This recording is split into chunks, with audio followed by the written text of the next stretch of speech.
Jadi kalau koperasi nggak pakai jati diri koperasi itu bukan koperasi. Bukan koperasi. Jati diri koperasi, nilai dan prinsip koperasi itu kan akan kemudian terimplementasikan. Jadi setiap anggota yang mau jadi anggota koperasi, dia wajib ikut pendidikan koperasi. Sehingga dia tahu koperasinya, dia tahu koperasi secara keseluruhan, dan apa yang harus dilakukan. Ya, koperasi, tapi dia manfaatkan manajemen modern. Pengurusnya nggak ketua sekretaris bendahara. Di sana ada CEO, ada presiden director. Dia pakai manajemen modern. Tahu kok ujuk-ujuk dari dulu sampai sekarang, sekretaris ketua bendahara. Kan gitu. Memang pengurus RT. Jangan sampai koperasi itu membuat anggotanya tuh buta. Nggak tahu duit itu dipakai buat apa. Iya, di sini petani jadi objek. Nah, kita mau bikin petani jadi subjek. Dia yang punya dari A sampai Z. Semuanya kembali ke petani. Petani kita akan kaya. Giling padinya, pabrik orang. Jadi dihisap. Petani kita itu dihisap. Dimiskinkan. Selama 70 tahun, 80 tahun kita merdeka. Ini yang harus kita ubah.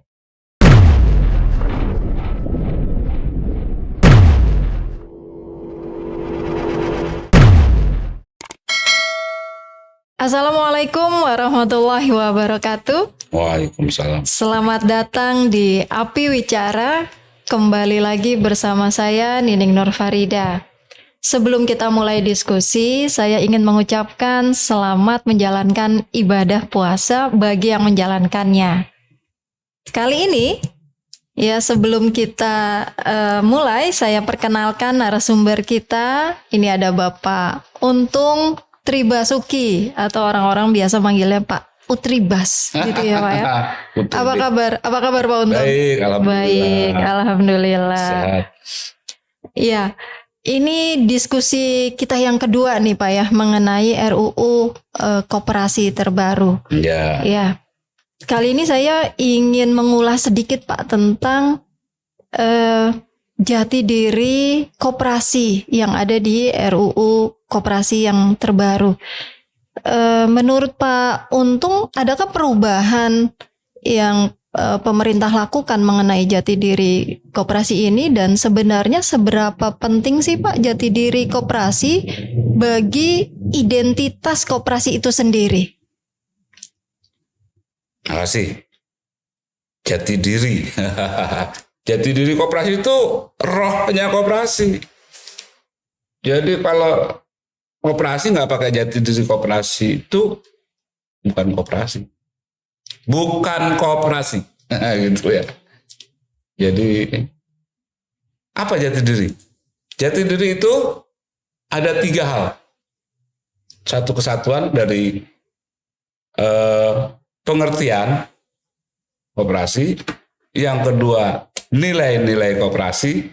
Yang ketiga, prinsip koperasi. Itu satuan dari ketiganya itu adalah jati diri koperasi. Ya, jadi penting banget untuk koperasi. Koperasi tanpa jati diri koperasi, itu koperasi nggak punya roh koperasi. Jadi gitu ya.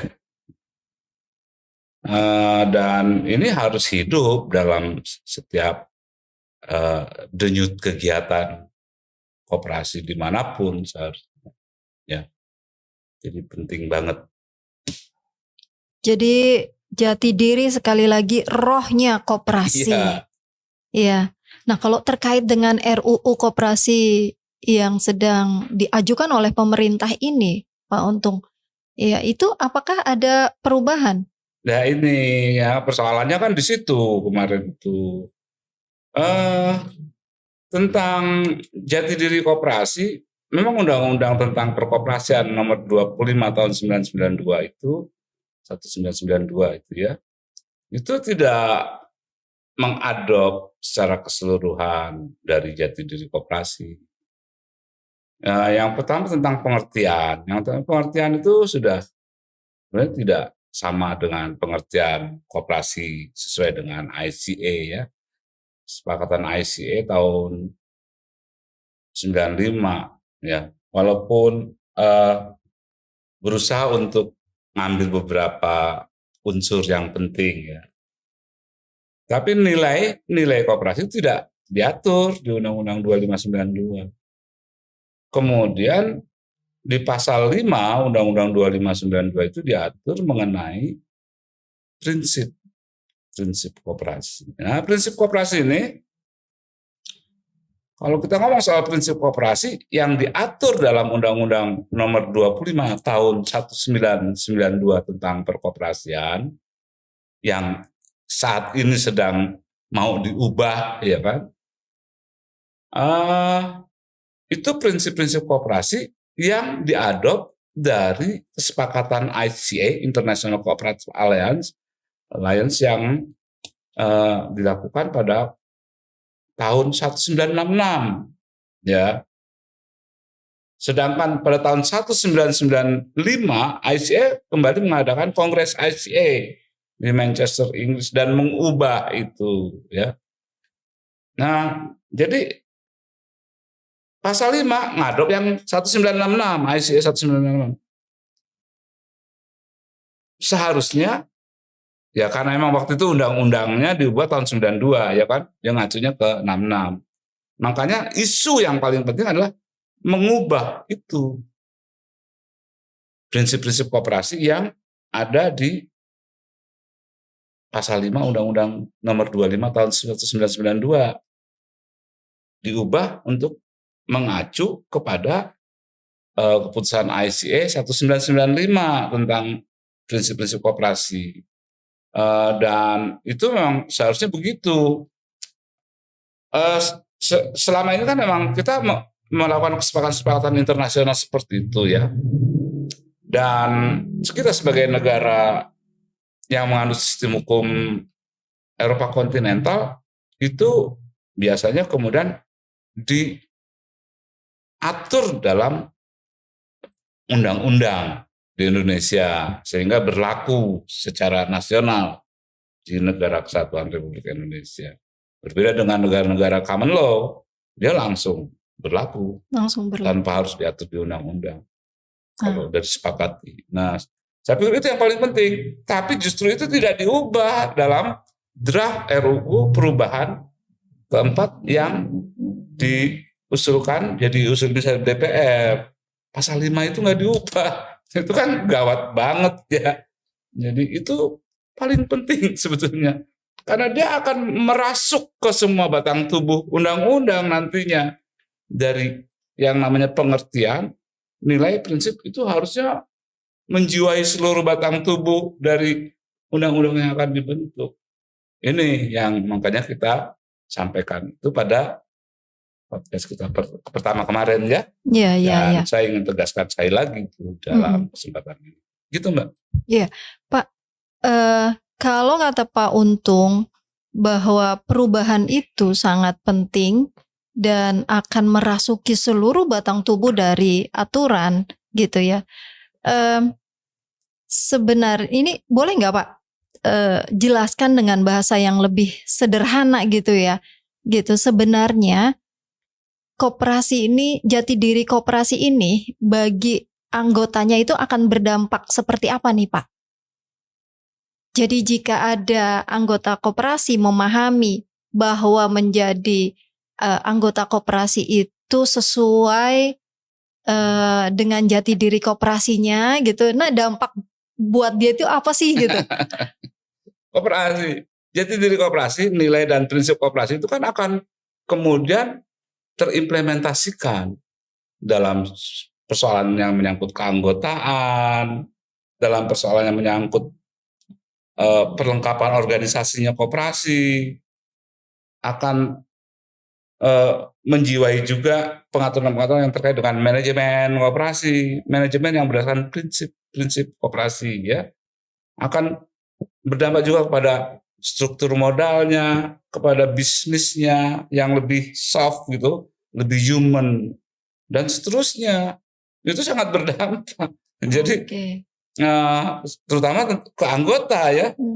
Anggota kan ya memang koperasi itu basisnya ada di anggota. Itu yang paling penting justru. Jadi member base organization itu koperasi, gitu. Dan itu yang kemudian perlu diatur lebih lanjut, ya. Jadi yang pertama patoknya di pasal 5 itu dulu, gitu. Ada perlu. Nah, kemudian pasal-pasal selanjutnya itu akan dijiwai dari situ. Sebenarnya kalau kita mau agak lebih sistematis, mulai dari pasal 1, pengertian koperasinya Pengertian dulu. koperasi. Iya kan? Nah, pengertian koperasi itu kemudian baru masuk ke nilai dan prinsipnya, kemudian bagaimana operasionalnya, ya kan? Bagaimana dampaknya terhadap organisasi, ya kan? Kelembagaan, manajemen, dan permodalan, keuangan, dan bisnisnya koperasi. Itu semuanya akan terpengaruh dan harus dipengaruhi oleh jati diri koperasi. Ya. Gitu, Mbak. Oke, jadi memang penting sekali ya Pak ya, gitu ya, jati diri koperasi ini. Kalau kita mau bikin koperasi seperti koperasi, bukan koperasi yang tidak seperti koperasi. Ya, akunya koperasi tapi nggak koperasi. Ya. Begitu ya Pak ya? Iya, itu yang harus kita wujudkan ke depan. Iya. Nah Pak, menarik nih ya. Jadi kalau menurut Pak Untung gitu ya, ini harusnya dirubah nih gitu ya, pasal ini gitu sehingga jati diri koperasinya memang seperti jati diri koperasi gitu ya. Iya. Nah itu kira-kira kalau nanti pemerintah dengar nih Pak gitu ya saran dari Pak Untung ini, lalu kemudian setuju gitu ya untuk merubahnya jati diri koperasi ini. Apakah nanti setelah dirubah itu akan berdampak signifikan terhadap organisasi koperasi yang sudah ada di Indonesia? Karena kalau di Indonesia kan koperasinya mereka mengacunya kepada Undang-Undang Nomor 25 tahun 92 gitu. Apakah nanti akan ada perubahan-perubahan dalam struktur mereka dan itu mempengaruhi keriuhan gitu ya bahasa saya gitu. Bagaimana nih menurut Pak Untung? Iya, kalau kita ubah undang-undang atau ada perubahan terhadap undang-undang, itu pasti akan mempengaruhi kehidupan dalam masyarakat. Kalau kita ubah undang-undang perdagangan, akan berubah itu perkembangan dan sistem perdagangan. Kalau kita ubah undang-undang koperasi ya sama juga, ya. Itu buat apa diubah kalau nggak diikuti dengan pelaksanaannya. Jadi kita kalau membentuk undang-undang kan harus ada pemikiran, ada bayangan, ada orientasi bahwa undang-undang ini akan efektif. Bukan sekedar jadi marcan kertas, tapi bisa dilaksanakan dan mungkin dilaksanakan, ya. Dan tujuannya apa? Tujuannya untuk membangun koperasi ke depan agar lebih maju, lebih mandiri, ya kan? Jadi itu yang lebih memberikan kepastian hukum, lebih memberikan keadilan berusaha kepada koperasi. Jadi itu yang kita bangun.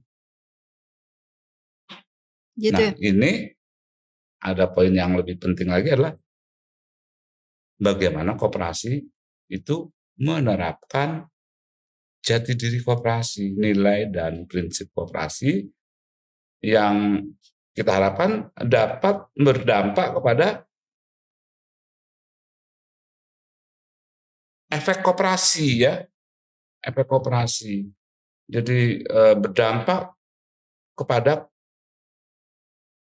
pemberdayaan anggotanya, itu anggotanya yang misalnya tadinya nggak tahu jadi tahu, yang nggak terampil jadi terampil, yang belum pinter jadi pinter. Itu kan karena penyelenggaraan prinsip koperasi dalam kegiatan koperasi, gitu. Apa misalnya? Kalau kita kasih contoh supaya lebih konkret, ya. Jadi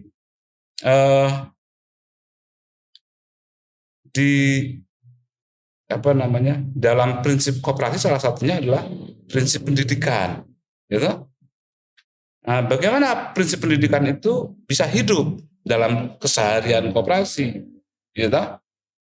Nah itu kalau dalam Undang-Undang 251992 kita lihat bahwa pembentuk undang-undang pada saat itu menganggap bahwa pendidikan koperasi sebagai salah satu prinsip koperasi penting untuk dilaksanakan. Makanya diatur dalam pasal 45 Undang-Undang 2592 itu bahwa bagian dari sisa hasil usaha koperasi, SAU koperasi itu wajib salah satunya disisihkan untuk dana pendidikan. Nah, itu kan itu itu caranya undang-undang untuk memaksa gitu bahwa prinsip itu dilaksanakan.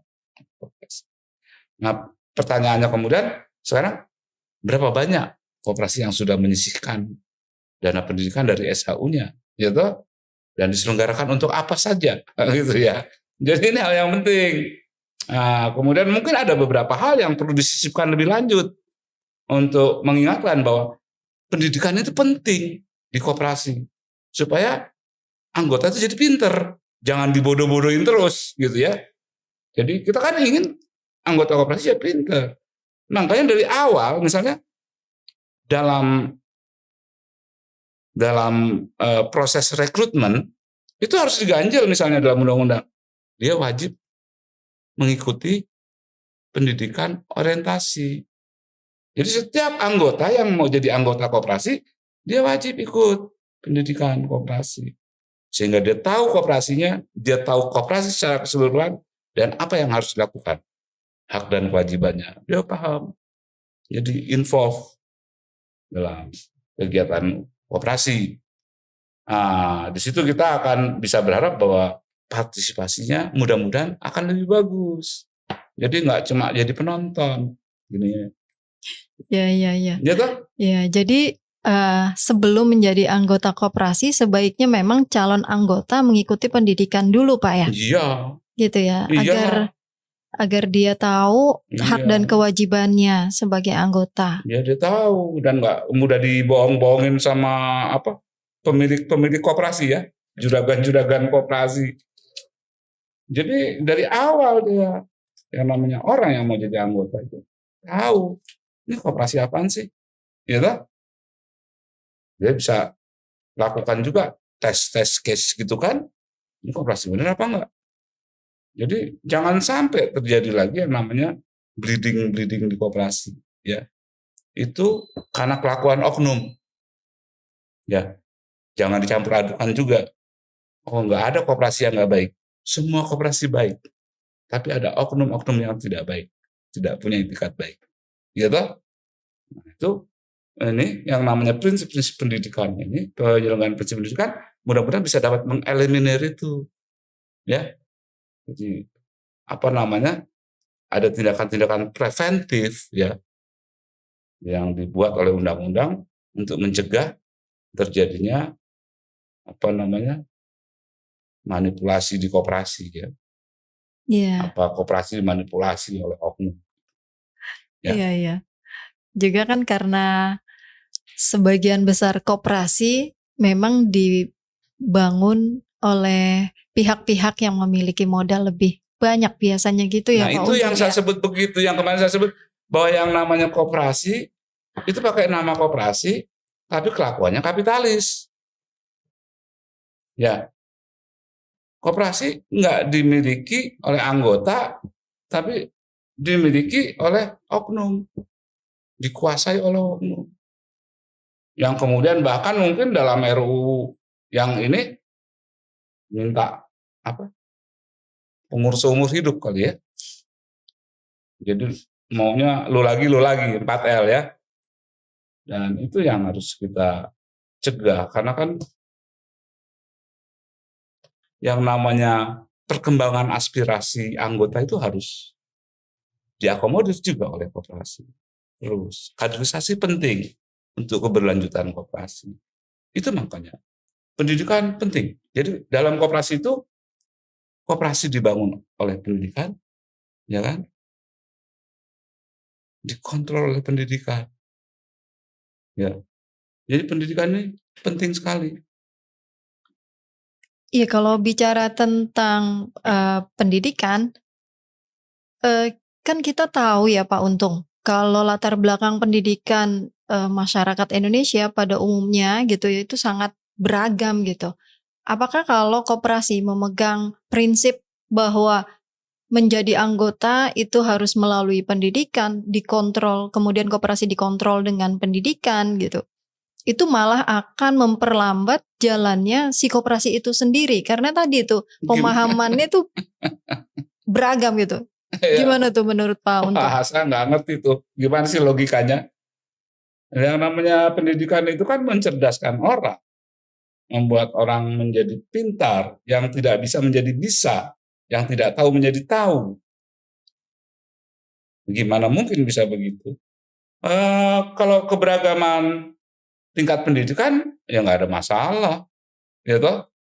Karena koperasi kan prinsipnya sukarela dan terbuka, ya siapa saja boleh ya. Jadi 7 prinsip itu. Yang pertama adalah anggotanya sukarela dan terbuka, gitu. Sukarela orang boleh masuk, boleh keluar, gitu. Kalau dia tertarik dia masuk, dia kalau nggak tertarik dia keluar, gitu. Dan itu ada konsekuensinya. Kemudian dia apa? Sukarela dan terbuka, terbuka dalam arti dia membuka diri ke siapapun, tidak membedakan sara, ya, suku, agama, ras, golongan, ya, membedakan. Siapa aja boleh masuk, laki, perempuan, banci, gitu. Tapi tetap ada identitasnya kan. KTP akan selalu ada laki atau perempuan kan gitu. Jadi eh, besar kecil gitu, mau kaya mau miskin gitu, mau dari suku manapun gitu, mau agama apapun boleh aja. Misalnya kayak di masjid bikin toko, ya kan, koperasi apa namanya, jemaah masjid berkooperasi kemudian bikin toko. Ada orang Buddha lewat mau beli apa nggak boleh? Jadi anggota boleh kan? Jadi yang begitu, begitu harus dibuka. Nah ini ada problem lagi kan di situ sebetulnya. Ya, prinsip keterbukaan itu sampai seberapa? Kalau di banyak negara sekarang udah membuka diri kan. Kalau di sini kita masih pakai pembatasan harus WNI, ya toh. Kalau di Singapura misalnya, dia buka aja tuh, dia yang namanya NTUC Fair Price, itu koperasi yang dimiliki oleh para pekerja di Singapura. Dia punya marketplace yang namanya NTUC Fair Price, Fair Price. Orang seluruh dunia bisa jadi anggota. Bayangkan pasarnya, ya toh. Kalau di sini nggak bisa, harus BNI. Lalu kalau yang koperasi berbatas wilayah gitu? Apalagi, jadi mengkerdilkan diri. Ya, undang-undang tidak, cuma BNI. Tapi banyak dari koperasi-koperasi mengkerdilkan diri. Harus karyawan, PT karyawan ini, sekolah ini, kampus ini, fakultas ini, gitu. Jadi membatasi. Kalau di Amerika misalnya, dia Texas Co-op University, ya kan? Dia satu universitas. Dosen itu jadi anggota, yang ada di situ semua jadi anggota, mahasiswa jadi anggota, alumni jadi anggota. Dan itu besar sekali, ya. Jadi membuka, ya toh, membuka diri. Dan keanggotaan itu bisa sampai jutaan. Kayak yang namanya Mountain Equipment, ya. Itu yang ada di Kanada. Dia jual peralatan gunung itu. Banyak outlet-outletnya di semua negara bagian. Nah, anggotanya bisa sampai lebih dari 5 juta sekarang. Dia buka. Kalau kita mau jadi anggota, mudah. Nggak dipersulit. Ya. Jadi semacam membership ya? Kalau sekarang kan kayak toko-toko gitu Itu ada, kekuatan. iya maksudnya toko-toko kan ada membership Iya. gitu ya. Nah, yang dilakukan si Mountain Equipment ini dia membership tapi berbasis koperasi gitu ya. Iya. Di mana anggota akan selalu mendapatkan manfaat. Misalnya di sini kan Informa, Ice apa? S Hardware. Kan hardware, ya kan? Ice Hardware ya. Iya. Itu kan yang punya tukang-tukang di Amerika, gitu. Tapi dia jajah sampai ke sini pakai franchise, gitu. Ya, berkoperasi. Ya, koperasi, tapi dia manfaatkan manajemen modern. Pengurusnya nggak ketua sekretaris bendahara. Sana ada CEO, ada presiden director. Dia pakai manajemen modern untuk mengefisienkan kerjanya, untuk mengefektifkan pelayanannya ke anggota. Gitu. Ya. Jadi sebenarnya koperasi ini bisa mengikuti zaman ya Pak ya, dalam hal teknis penamaan tadi ya. Kalau di Amerika sudah CEO, di Indonesia masih ketua, sekretaris, bendahara. Itu kan karena kebiasaan buruk.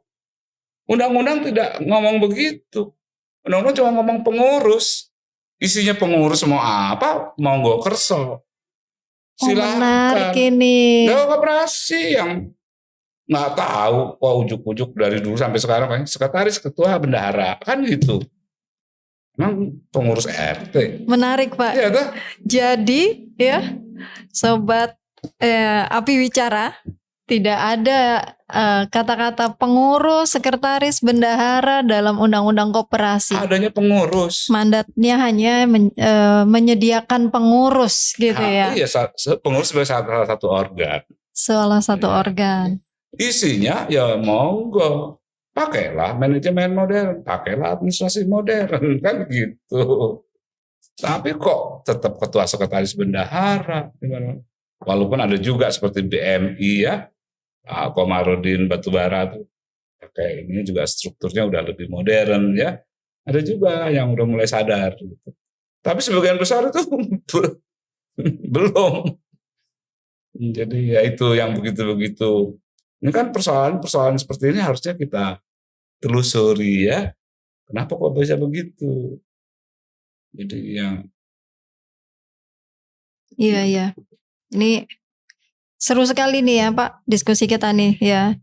Ternyata jati diri koperasi ini begitu penting gitu ya dalam sebuah koperasi, termasuk nanti berdampak pada anggotanya, dan koperasi itu juga harus keanggotaannya terbuka gitu ya Pak ya, gitu. Lalu kalau dari sisi RUU yang sekarang diajukan oleh pemerintah nih Pak gitu, ada nggak perubahan yang menyangkut keanggotaan Pak? ya itu kan anggotaan itu kan diatur di pasal 17 ya Undang-Undang 25 tahun 1992. Ya kalau soal keanggotaan ini kan memang akan merasuk kemana-mana juga. Dalam Undang-Undang 25 tahun 1992 kan diatur itu tentang kedudukan anggota. Ada yang namanya anggota, ada anggota luar biasa, gitu.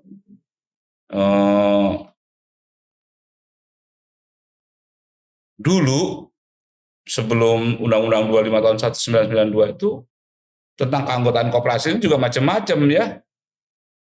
Ada yang namanya anggota kehormatan, anggota luar biasa, anggota biasa, anggota. Nah, kemudian dalam Undang-Undang 2592 itu dibedakan dua saja, anggota dan anggota luar biasa. Anggota itu ya memang anggota harusnya punya hak dan kewajiban yang sama, ya toh? Tidak boleh dibeda-bedakan. Kalau ada anggota luar biasa, itu harus ada perbedaan ya. Tapi lebih sedikit mungkin hak dan kewajibannya dibandingkan dengan anggota biasa. Nah, dalam RUU ini ada yang namanya anggota pendiri lagi ditambahin, konyol lagi. Jadi kayak minta privilege gitu yang namanya pendiri. Padahal anggota koperasi harus sejajar dan punya hak dan kewajiban yang sama. Mau pendiri kayak mau apa, itu tetap sama. Haknya one share, one vote. Haknya terhadap finansial juga sama. Misalnya hitungannya dari berapa share-nya terhadap modal, berapa partisipasinya dalam bisnis koperasi, gitu. Yang jadi perhitungan untuk mengembalikan kemanfaatan koperasi itu kepada anggota. Jadi saya pikir ini harus ditelisik juga ya persoalan-persoalan yang terkait dengan anggota itu. Karena jangan sampai kemudian menjadi arena yang memungkinkan orang-orang tertentu kemudian menguasai koperasi dan sebagainya ya. Kalau ada istilah anggota pendiri dan sebagainya. Ya kalau ada anggota yang mendirikan ya itu mungkin nanti adalah tinggal dibuat di rapat anggota misalnya ya penghargaan atau pemberian apa, bikin monumen untuk dia. Ya toh. Ya kenapa rupanya? Itu persoalan yang bisa diatasi. Kemudian persoalan-persoalan yang menyangkut keanggotaan ini banyak ya. Kalau di Undang-Undang 25 itu kan dua tadi ya, anggota dan anggota luar biasa. Kemudian tahu-tahu nyelip satu istilah calon anggota itu terutama untuk koperasi simpan pinjam. Ternyata itu kemudian dicurigai ya banyak pihak itu sebagai nasabah dari simpan pinjam. Nah, itu kemudian agak disirikin juga tuh istilah calon anggota. Walaupun kalau secara objektif kita mungkin perlu juga karena calon orang-orang yang mau jadi anggota tapi belum jadi anggota kan bisa masuk dalam mekanisme calon anggota dulu misalnya untuk pendidikan dan sebagainya, orientasi dan seterusnya. Sebenarnya ada bagusnya juga. Ya, jadi cuma hak dan kewajibannya mungkin dibatasi kan gitu. Kemudian ada lagi yang namanya anggota luar biasa. Yang namanya anggota luar biasa itu yang tidak memenuhi syarat dalam anggaran dasar. Tapi dia ingin ikut berkoperasi ya. Misalnya warga negara asing. Kalau di undang-undang itu salah satu contohnya itu. Tapi ada juga mungkin orang-orang yang mungkin belum cakap hukum, ya toh? Orang anak-anak di bawah umur. Itu kan sebenarnya kita penting juga untuk merekrut mereka sebagai kader. Untuk mendidik mereka menjadi kader-kader koperasi di masa depan kan. Anak-anak itu kita rekrut sebagai anggota luar biasa.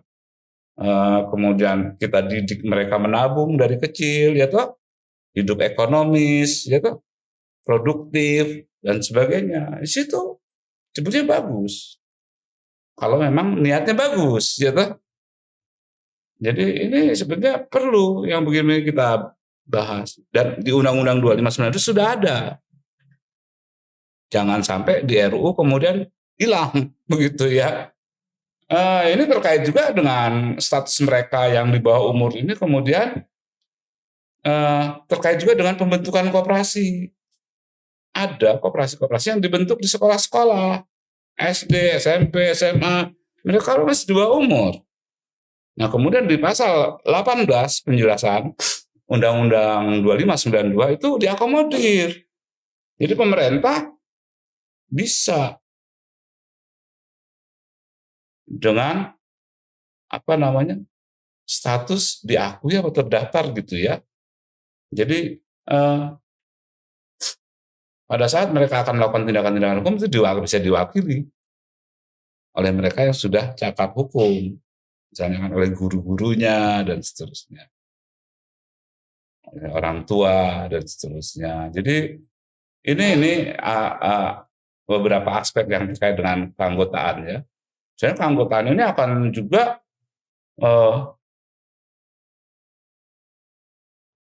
menebar ya ke mana-mana, haknya terhadap keuangan, haknya terhadap bisnis dan seterusnya, haknya untuk mengambil keputusan Jadi ini semua dalam rangka pelaksanaan prinsip-prinsip koperasi juga sebetulnya. Iya, Pak. Tapi pada prakteknya nih ya, ini saya minta klarifikasi juga nih ya, Pak Untung. Mungkin juga Sobat Api Wicara juga mau tahu. Pada prakteknya itu banyak anggota luar biasa itu justru datang dari para tokoh gitu. Jadi apakah memang seperti itu gitu? Jadi kalau tadi Pak Untung jelaskan lebih banyak mengenai anggota yang belum cukup gitu secara persyaratan. Cukup umur atau memang persyaratannya harus WNI namun dia WNA. Tapi pada prakteknya di lapangan tuh banyak juga gitu ya anggota luar biasa yang datangnya dari tokoh gitu. Jadi tokoh dijadikan anggota luar biasa gitu. Ya. Itu emang kita juga bicara soal kearifan lokal ya. Jadi kalau kita kan biasa ngajeni orang tua ya toh, ngajeni pejabat ya toh. Jadi pada saat orang-orang tertentu itu datang ke koperasi, ikut acara koperasi, kemudian ditawari jadi anggota, kan nggak mungkin juga kalau jadi anggota biasa. Makanya yang ada lowongannya adalah anggota luar biasa. Mungkin dia tidak lakukan, kan ada misalnya kewajiban untuk menyetorkan simpanan pokok dan simpanan wajib. Mungkin dia nyetorkan pada saat itu aja. Pada saat itu. Jadi ya begitu. Saya pun ngalamin yang kayak gitu. Di mana-mana, Pak jadi anggota, ikut aja saya jadi anggota kehormatan kalau dulu kan. Kalau sekarang nggak tahu diakomodir jadi apa. Masukin simpanan pokok, masukin simpanan wajib. Jadi di banyak koperasi saya punya simpanan pokok, simpanan wajib dan saya nggak tahu sampai sekarang kayak gimana. Jadi kan ya cuma ya menghargai saja. Menghargai saja. Kalau dulu itu ada istilah anggota kehormatan. Nah kalau anggota yang dia ya menyimpan simpanan sukarelanya dalam jumlah besar gitu, paling besar mungkin di antara anggota lainnya, apakah juga bisa dimasukkan sebagai anggota luar biasa? Anggota ya anggota. Oh, simpanan sukarela itu adanya di mana? Maksudnya simpanan sukarela itu adanya di mana? Jadi dia itu punya sejumlah uang atau modal gitu yang bisa yang katakanlah paling besar di antara semua anggota, lalu kemudian dia request gitu, boleh nggak saya menjadi anggota luar biasa? Mungkin secara umum kita bilang dia ini bisa jadi pemodal nih gitu. Ya, transaksinya itu apa ya? Jadi kalau kita ngomong soal modal koperasi, itu kan ada 3.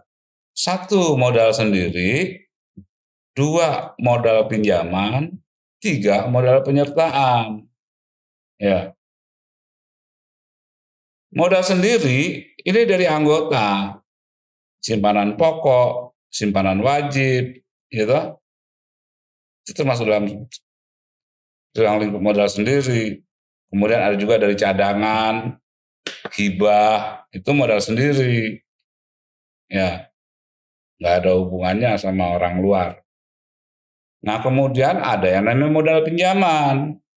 Modal pinjaman ini koperasi bisa utang sama anggota, bisa sama non-anggota, bisa pinjam di bank, bisa dari lembaga pembiayaan.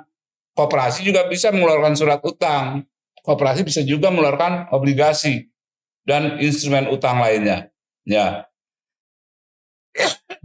mungkin ini yang dimaksud tadi, ya toh? Ya mungkin itu sih. Dia minjamin duit. Iya. Ya monggo saja, gitu. Oh iya. Jadi nggak harus jadi anggota luar biasa. Ya. Jadi tidak harus menjadi anggota luar biasa. Yang penting kan transaksinya utang piutang. Transaksinya tergantung ya Pak. Iya, atau dia mau masukin modal. Misalnya koperasi mau bikin pabrik es. dia masukin modal, dia bikin aja modal penyertaan, gitu. Ada perjanjian modal penyertaan, jelas hak dan kewajibannya. Dia tidak harus jadi anggota juga. Walaupun kalau mau jadi anggota juga nggak apa-apa, gitu. Tapi itu kan hak-haknya juga dibatasi. Itu pengambilan keputusan tetap di rapat anggota. Jadi tidak boleh melanggar keputusan rapat anggota. Begitu. Itu untuk sebagai upaya untuk melindungi kepentingan koperasi, ya.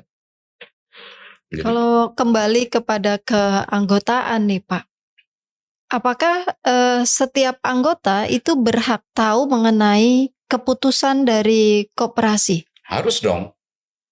Harus dong. Dia kan pemilik. Jadi anggota koperasi itu ya dia punya kedudukan yang spesifik. Dia sebagai pemilik, dia sebagai pelanggan. Sebagai pemilik dia bisa kontrol semua, gitu. Dan mekanisme kontrol itu harus dibangun. Ya, jangan dibuka, nggak jadi halang-halangin. Ini harus dibuka. Kita udah punya teknologi, gitu. Kita punya digitalisasi, kita bisa menggunakan aplikasi macam-macam, ya. Tapi yang jelas jangan sampai menutup hak anggota untuk mengontrol koperasinya.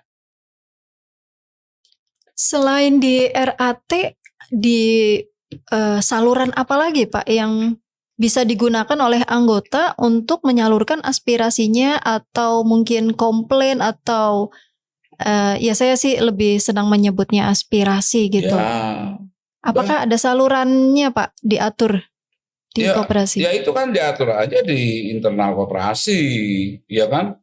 Itu banyak media yang bisa digunakan, misalnya kalau zaman dulu tuh buku saran anggota, ya toh, atau bikin aja forum-forum begitu, forum aspirasi anggota, misalnya setiap minggu, setiap kelompok mengadakan. Kalau anggotanya besar, ratusan ribu, jutaan kan susah. Mungkin ya bikin kelompok-kelompok itu kan. Atau ya kalau sekarang zaman digitalisasi mungkin lebih mudah kan. Vote aja kan bisa pakai ini, pakai aplikasi. Jadi itu bisa, ya, sangat mungkin dilakukan.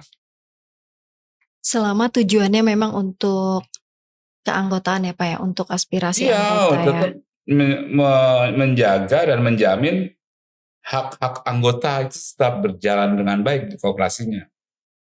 Jangan sampai koperasi itu membuat anggotanya tuh buta, nggak tahu duit itu dipakai buat apa, ya toh?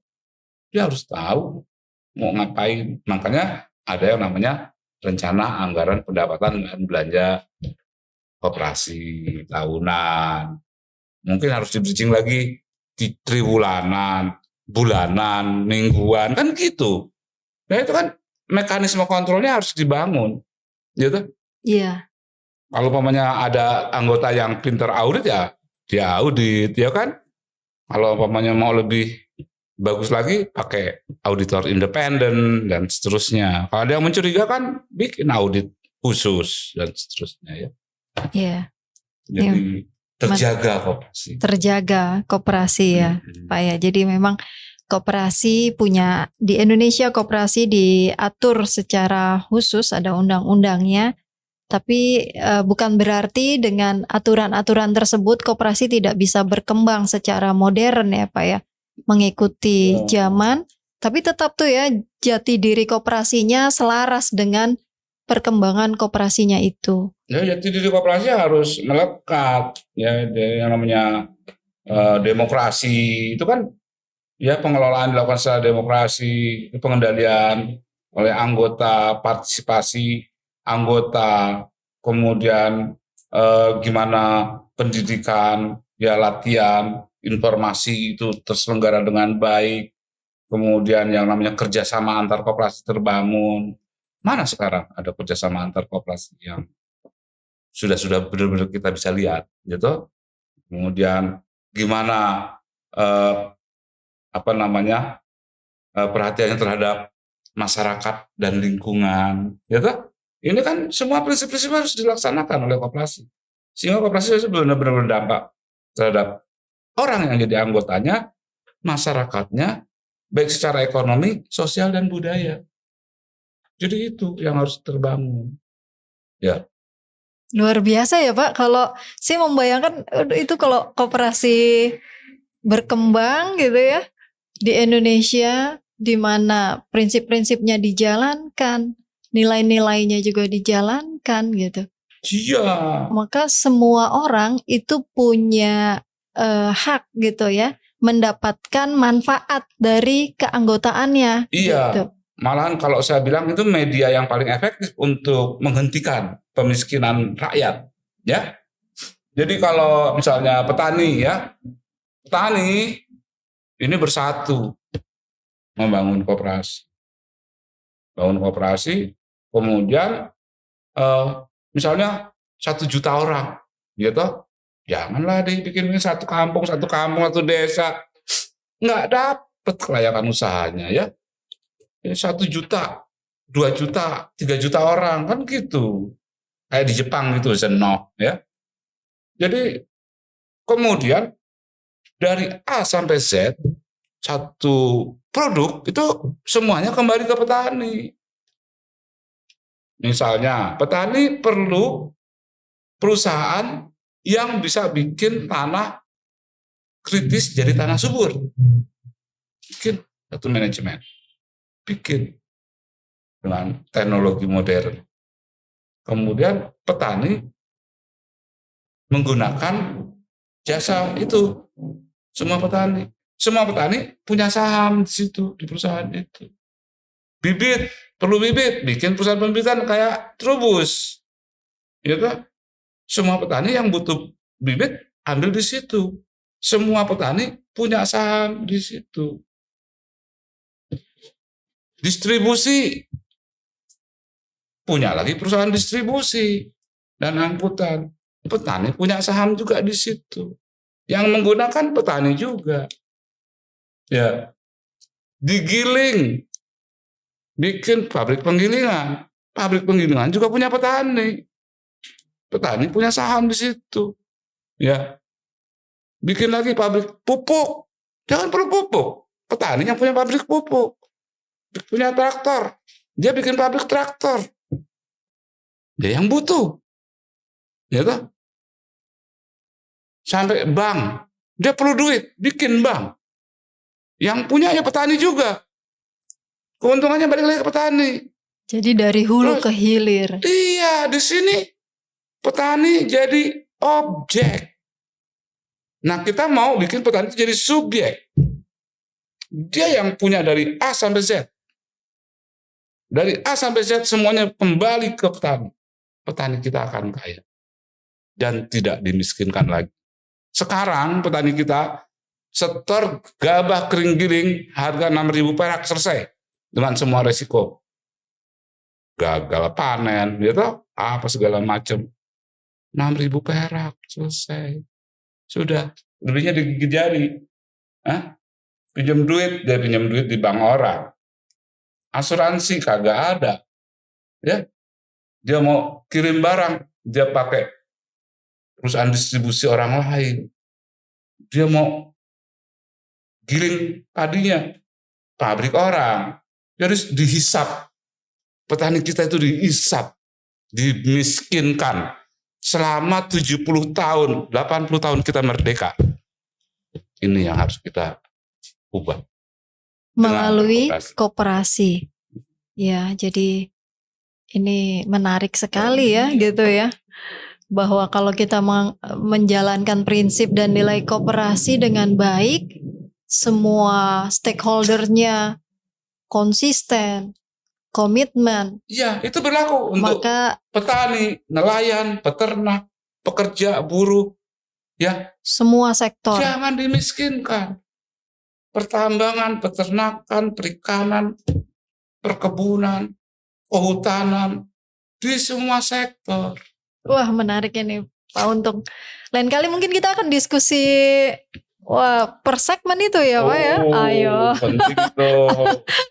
Nelayan, gitu, pekerja gitu. Bagaimana koperasi bisa mensejahterakan kita semua tanpa ada gap ekonomi yang terlalu tinggi. Bangun Indonesia, jangan dimiskinkan. Baik. Hentikan kemiskinan. Hentikan pemiskinan rakyat. Iya, iya, iya. Oke. Terima kasih nih Pak Untung. Sama-sama. Sobat Api Bicara, ya. Pak Untung sudah janji nih ya, nanti kita diskusi lagi gitu untuk hal-hal yang lebih Boleh. spesifik dan menarik gitu terkait dengan koperasi. Terima kasih sudah bersama kami. Sampai jumpa kembali. Wassalamualaikum warahmatullahi wabarakatuh. Waalaikumsalam warahmatullahi wabarakatuh. Salam koperasi. Salam koperasi.